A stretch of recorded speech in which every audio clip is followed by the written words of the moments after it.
le silence lourd de chagrin inexprimé, des monticules de terre fraîche au-dessus de Jean, un rappel brutal de la perte. Doucement, Sophie dépose une seule rose sur la tombe. Un tendre adieu. Un moment de silence s'étend, rempli uniquement du murmure du vent et du poids des souvenirs. Ses lèvres bougent, un murmure doux et inaudible se perd dans l'air, un dernier adieu privé. Quelque chose est murmuré, inaudible à l'oreille. Dans le cimetière solennel, Marc se tient parmi les personnes en deuil, une tristesse respectueuse colorant ses traits après les funérailles.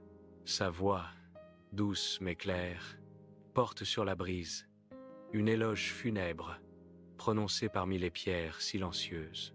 Il était discret, dit Marc, ces mots faisant écho à la dignité tranquille du défunt. Un moment de recueillement silencieux descend, chaque personne en deuil étant perdue dans ses souvenirs de celui qui repose maintenant. Un appartement vide la nuit. Jean est parti, le silence est lourd, l'air immobile. Le clair de lune se répand sur le sol, projetant de longues ombres qui dansent comme des fantômes. Sur la table, un téléphone est seul, une sentinelle silencieuse en l'absence de Jean. La pièce respire des histoires tacites. Chaque coin murmure ce qui était et ce qui ne sera jamais. Sous le couvert de la nuit, Sophie se tient devant la tombe de Jean, une figure solitaire au milieu des pierres silencieuses. L'hésitation se lit sur son visage alors qu'elle lève son téléphone, la lueur de l'écran illuminant son expression troublée. Elle compose un numéro, le faible bourdonnement électronique contrastant fortement avec le profond silence du cimetière. Le téléphone sonne, son bruit résonnant sans réponse dans le vide de la nuit, amplifiant la solitude de Sophie. Le son strident du téléphone de Jean brise le silence de la nuit, un appel sans réponse résonnant dans l'appartement vide. L'écran du téléphone s'illumine, révélant l'appelant. Sophie.